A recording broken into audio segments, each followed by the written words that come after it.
You're listening or watching the 904wed.com Real Wedding Planning Podcast with our very real bride right there in the bottom of your screen. That is Amber Flowers, everyone. And right above her, my co-host, Ann LaFiles, premier bride of Northeast Florida extraordinaire, wedding expert, knows everything about every venue, or only the best ones at least, in Northeast Florida, maybe even Southeast Georgia, and all the other places that she has been. And Amber, we have got a lot to talk about today, don't we?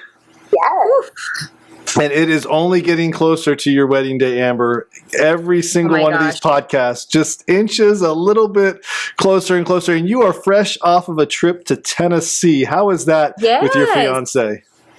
It was wonderful. Actually, my mom and my sisters, my dad, we actually went out there to Gatlinburg and Pigeon Forge. My mom wanted to see the leaves change. And but we happened to see the leaves change, and then also a bear took our pumpkins off of our stairs. So it had a fun soccer game. It wouldn't be a trip with you unless something happened: a snowmobile crash, a bear sighting, a bear stealing your stuff. Yes.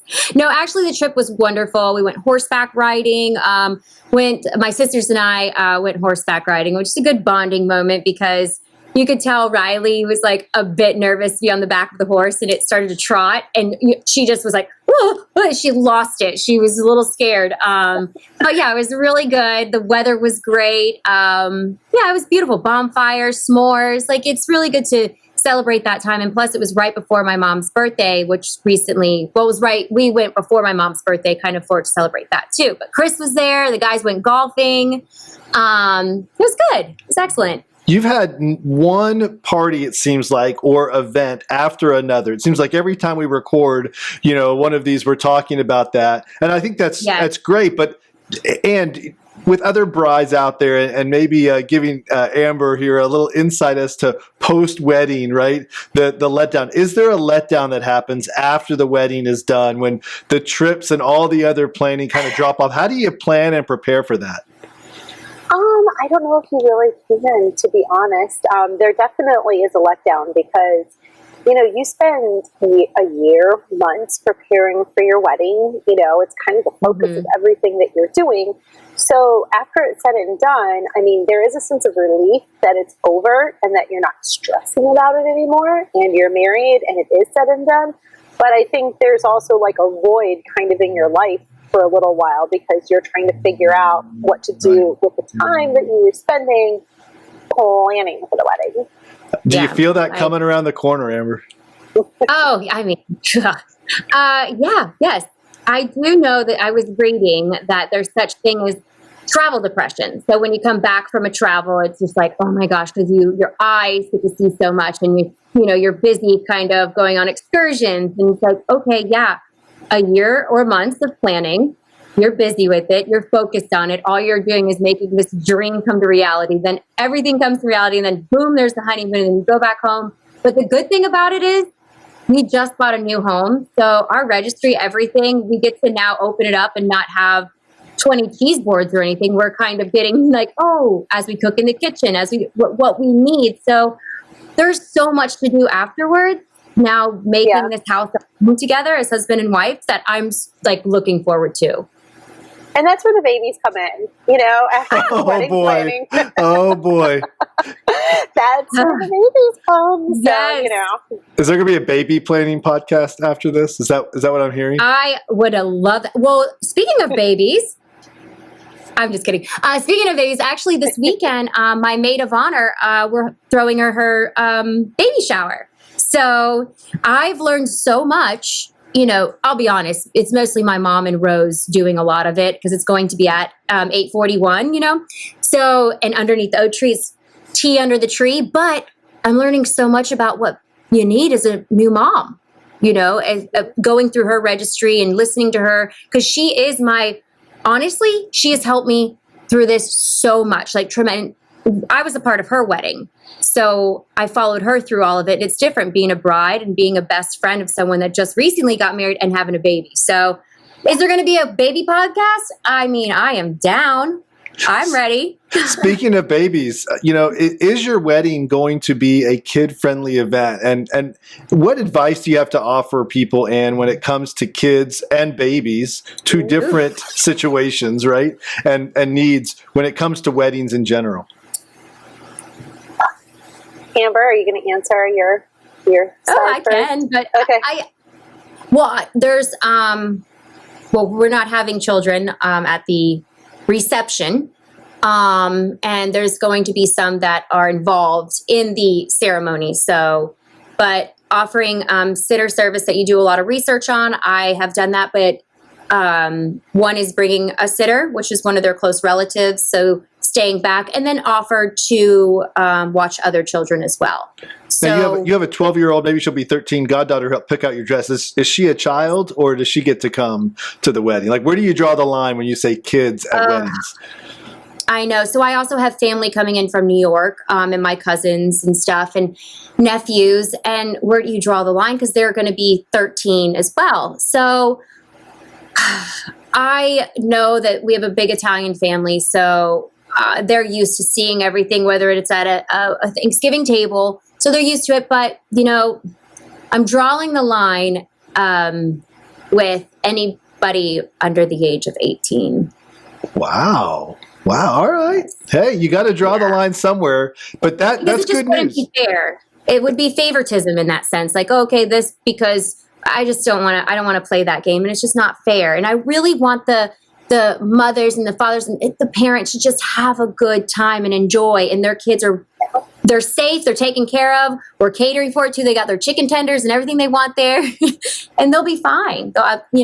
Do they get a live feed of the event? Just kidding. Ooh, I don't know. Do they could happen, but the good news, Anne, is the biggest kid in the room. Your husband will make it because he's over the cutoff. Yeah.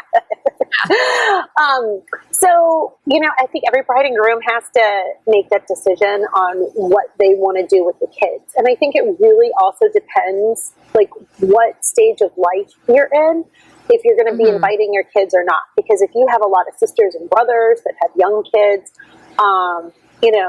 sometimes it's just impossible to say no kids. Or you're putting at risk not having certain people attend your wedding because they don't have, a sitter service, or if people are traveling from out of town. I mean, I know for my own personal wedding, we integrated a lot of the kids into the wedding itself because all of my friends had kids, young kids, and they were in the wedding, and then we all left and went to Disney World after the wedding. That's fun. Well, everybody traveled down from, other states. Like, I only had one bridesmaid that lived in the state of Florida out of 10 bridesmaids. So everybody came down with their friends. So it was just a little bit different of a situation, but everybody's different. You know what I mean? And it is expensive. And it is expensive to have, kids at the wedding, to have the additional and a liability. And a liability. I mean, there's a lot of different things. So it really, it just takes that conversation and to figure out. And plus, there's different ways that you can write the invitations to let people know that their children are not invited. And then you can invite certain other kids. You know what I mean? Like, if you put Anne family, that opens Pandora's box up to all the kids. Yes. But if you just put Mr. and Mrs., Julian Martin LaFiles, they'll just be marketing, even though it's true.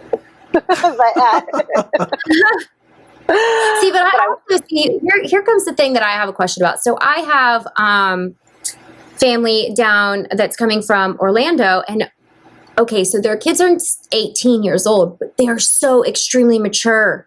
Like, I swear, they beat me at every game possible. They can spell better than me. No, I'm being serious. They really are so mature. And I'm like, I would have no issue with them going. But again, that's favoritism to me. Like, I'm like, oh. No, it's not just because you only have a certain amount of seats at your wedding. So you get to say and family or Mr. and Mrs. You know what I mean? Like, that's it. Or if somebody's not married, you can just give them their card name and not say guest if you don't want them to bring a guest. I mean, there's certain ways of doing it, and it's your wedding, so you get to do what you want. You know, if you want them there, if it's important for them to be there, then let them come. But just because you invite one doesn't mean you have to invite all of them. Right. Unless it's in the same family, like brothers and sisters. I mean, there are some people you might like the brothers more than the sisters or something here, but this is a fascinating problem. You got kid free, you got kid quotas where you have a limited number of kids, right? And then you kind of have the open, bring as many guests as you want. Just please RSVP, right? That's a whole other story. You know, and I say I just attended my best friend's wedding in Arizona. I just got back, and she had a lot of kids at the wedding, and I always think that kids also add like a certain fun element to the wedding. Maybe the bride and groom doesn't see it as much, but I think the guests also see it because the kids on the dance floor are fun. The kids walking down the aisles are fun. You know what I mean? Like there's a lot of really sweet, cute moments, especially photography wise, when you do have kids. And, you know, I always like the addition of some children unless you're going super formal. But so do you have a flower girl ring bearer? So I do. They're just not doing the typical flower girl ring bearer thing. So they are going to be there. And they're so cute and their outfits are picked out. I just can't. But how they're making their entrance is like, I mean, it's there. I cannot wait. I'm not surprised to hear this. No one who's listening to this podcast is surprised here. Speaking of which, if you're watching this podcast, be sure to subscribe. That way you get alerted anytime we post a new episode, because the number of episodes is going to increase in frequency as we lead up to the wedding. We're a little behind right now if you're watching this one, but don't worry. By the time wedding day comes, all the episodes will have been out. We're not holding anything back. We just have to time this correctly, of course, right? Because we can't let the cat out of the bag too early about something. Too early, I agree. I know I have people asking, like, you know, direct messaging me and like sliding into the DMs like, okay, well, what did you do with, and they're listening, and I'm like, okay, just wait. And some like to actually watch it on YouTube, I'm hearing. Like, we're getting a lot of different kind of feedback on it. Yeah. Some love the podcast, driving in the car, you know, and listening to it. And others really like to watch the YouTube. So, and Anne, you load your YouTube all the time. The Premier Bride FL, right? Premier Bride FL on YouTube. Absolutely. Yeah. Check it out there, folks. We're going to try to add more interactive content there. Anytime Amber name drops or Ann name drops a venue or a vendor or anything like that, we're going to put links in there so you don't have to go Google it and find it yourself. All right, so we've kind of left the kid thing alone. I think we beat it to death for now, but right. You've made your decision on it, at least, Amber. Like we all know exactly where you stand on it. And I think that's the most important thing, is to have a decision and not leave it out there as sort of a big what if, right? That's probably the most important advice for any bride out there, is find the right way to say it, whether it's privately or whether it's on the invite, how you word it, whatever it is, but don't leave it up to people to assume and then be upset and become all bridezilla about it after the right. Communication, Yeah, don't do that. Communication. And I actually I just launched the website, and it does give that information to all the guests about there's a frequently asked questions, and I think I did about 30 or 40 of them, so it doesn't leave anything open. And then I did a lot of research on, you know, just not only being used to planning stuff, but as the bride, these questions that are asked, or when I was the guest, or when I was in the wedding. So, you know, that's really something to do. And then I know one of the questions are about the children, so I kind of addressed it in a formal way that they would take it in and understand it, you know, with the situation. So speaking of website, we didn't really talk about this recently. I know several episodes ago we were talking about registries and all sorts of things like that, but you ended up going with a wedding specific website. What did you end up doing? Share those details for any brides out there who are wondering. Yeah, it's actually really easy. And again, like, I really think it's a great idea. And this is something that you can continue. You have an email address attached to it. So you can go on GoDaddy, pay for it for, I think you can do a year if you want, and you can renew it all the time. And they tell you a few weeks beforehand that it's about to expire, so you have that option. So you can get an email address with it, but this is also great for your kids too. So all these pictures or whatever, this is linked to it. So not only if somebody has cool pictures on their phone or they want to give best wishes, email it. So your kids 10 years down, they can read these and see these pictures. And I love that. I love that. And so you can go on GoDaddy. You can do your last name or whatever unique. You could do your hashtag, what you would, so people can actually get it in bed. Don't misspell it. And then from there, I went to Zola and imported the website through there. And so when you type into the website, it immediately goes to this Zola page, but also that's where your registry is and stuff like that. And it's just convenient. So the website, I have every hotel, I have my discount codes on there, or my, not discount codes, because they say that when you're filling it out, it says discount code, but it's your block name, how many rooms you blocked or under what name.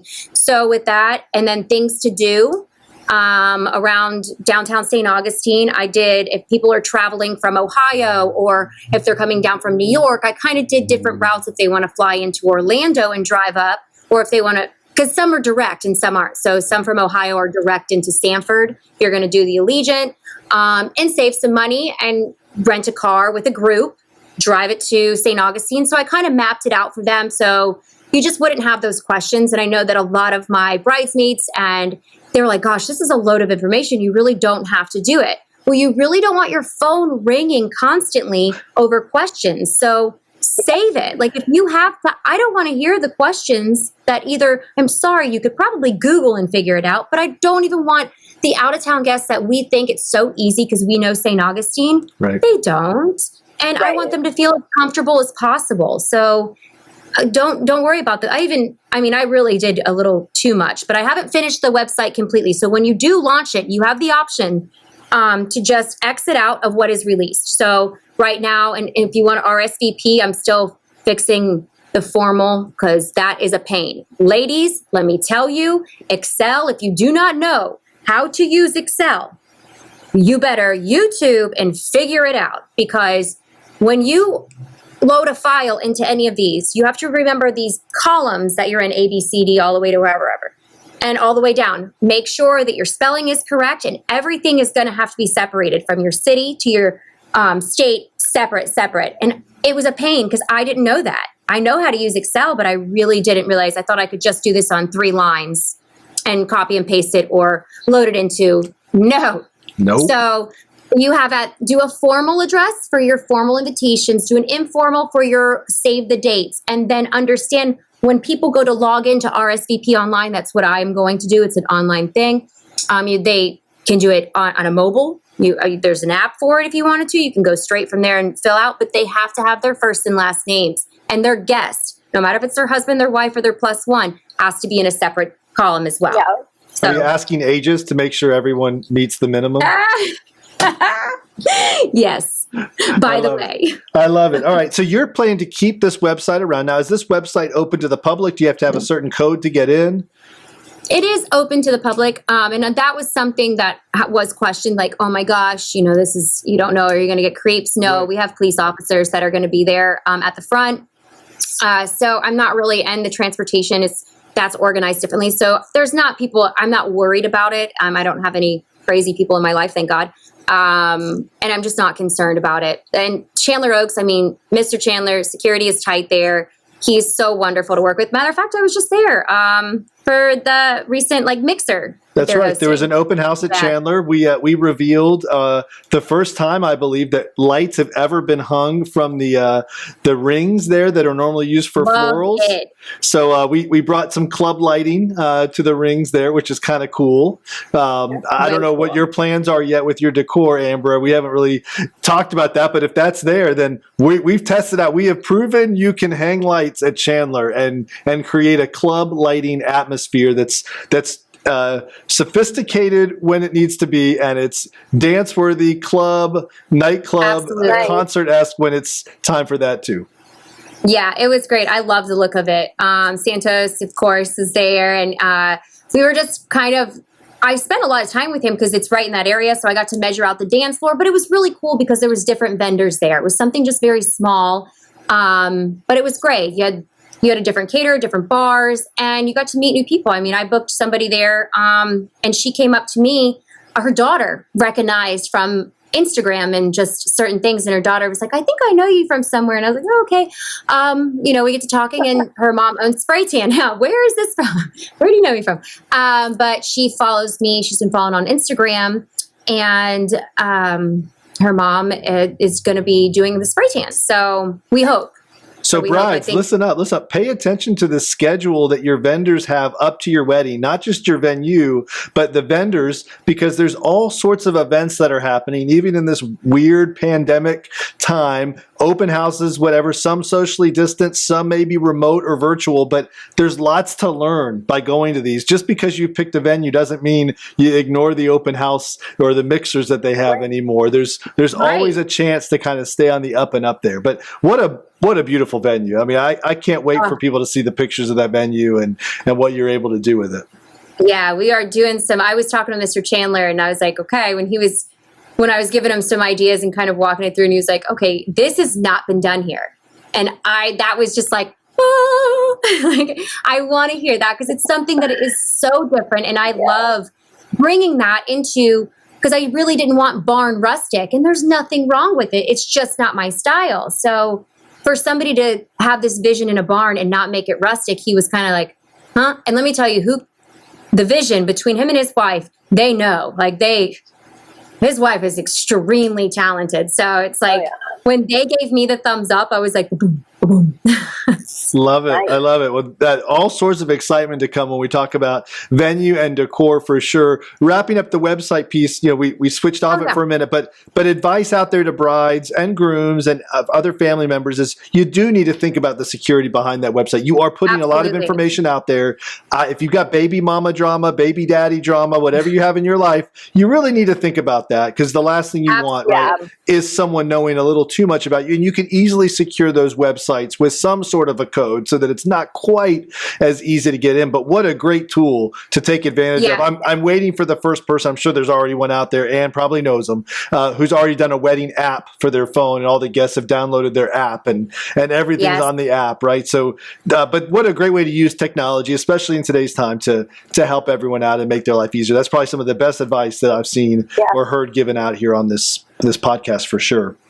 Yeah, and it is good that, and on the website, like you said, if you are driving or anything, it has just a link that you can click, and it goes straight into your Maps app, and it can give you directions. And then when that happens, it also will give you where the Starbucks is, and I set it up that way so they or a good breakfast spot, where traffic times are. So the app and technology is offering a lot, and take advantage of it, because right now, I mean, it doesn't cost a lot at all. Right. And it's something, it just has so much information. And again, yes, you can, privacy and security, they give that option on there of what, if they type in their name or their code, they can get through.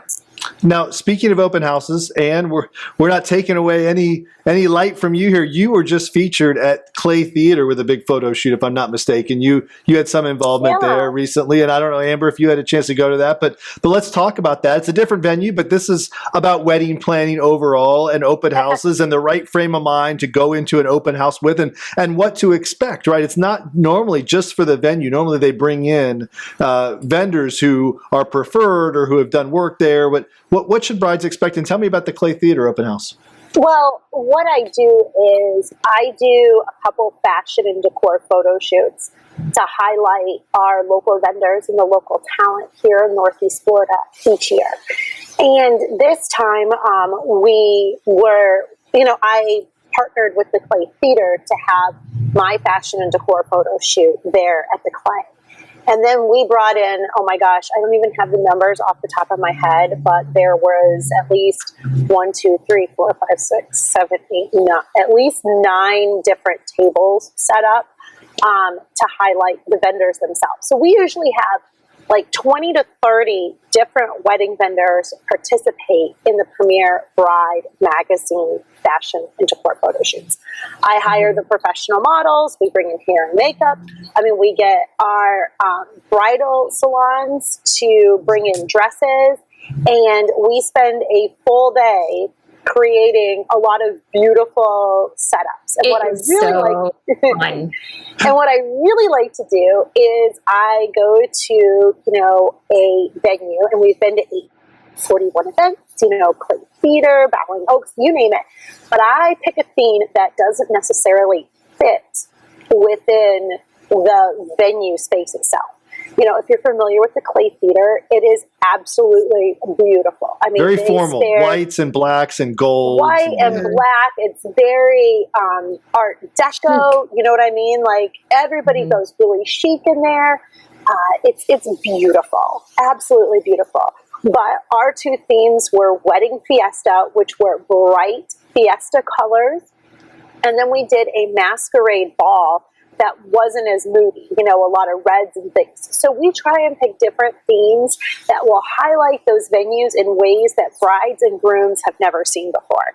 And it's really fun because your vendors get full creative control of what they're doing. So my only rule is they have to follow my color palette and my theme.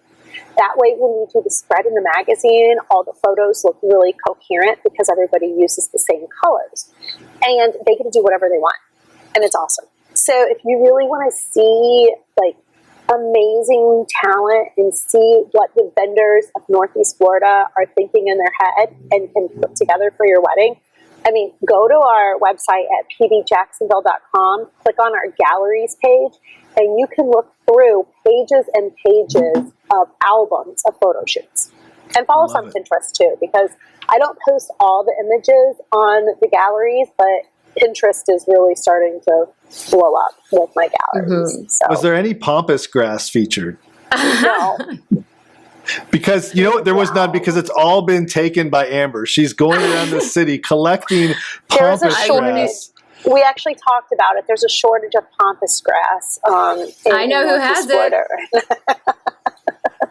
No, pampas grass didn't fit with the Wedding Fiesta theme. And I loved that theme. Yeah, and Anthony's Catering, they had their event there, or they had a table there too, that they featured food and fun stuff. Rose was doing it. It was awesome. Was the food colorful too? Was it fiesta themed food? Yeah, they did fiesta themed food. So, and that's what's really cool is even our caterers get involved in it.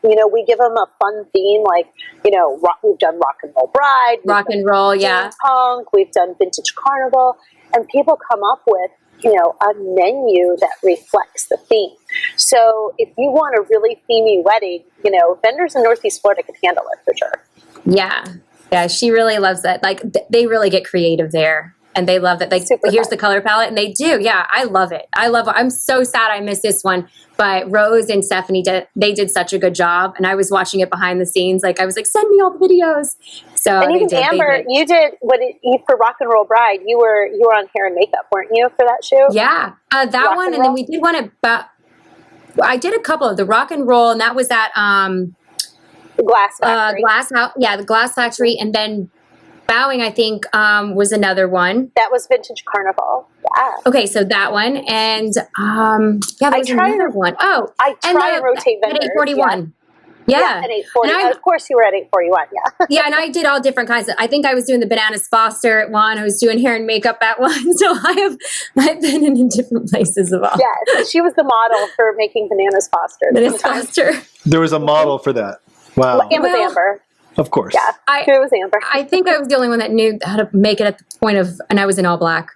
So yeah, she got thrown in there. Speaking of Fiesta, before we run out of time on this podcast, I was hoping that we get to play a little game today called You Might Be a Bridezilla If, but we're going to play that on a future podcast and just check in with you, Amber, and all the other brides and find out, if you might be trending, on the dial more towards Bridezilla or not. But speaking of Fiesta, are you planning to stay in the same dress the entire night? Oh, wow. I'm back and forth. In the beginning, I was like, I tried this dress on, I just fell in love with it, and I just want to stay in this dress. And then we were bridesmaid dress shopping, because I changed that, by the way. Yeah. I do think that scores you a point on the Bridezilla quiz, all right? You do get a point if you change to bridesmaid. Anyway, back to me. So, back to me. So, the wardrobe changed. Okay, all right.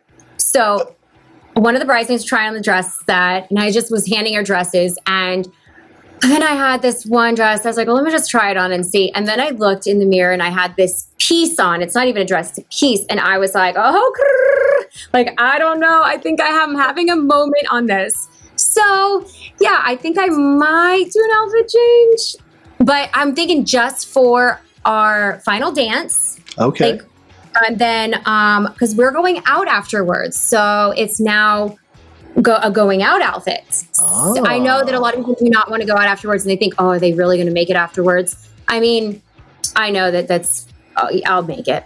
All because of your early bedtime the night before. You're going to have plenty of energy to party the night away after.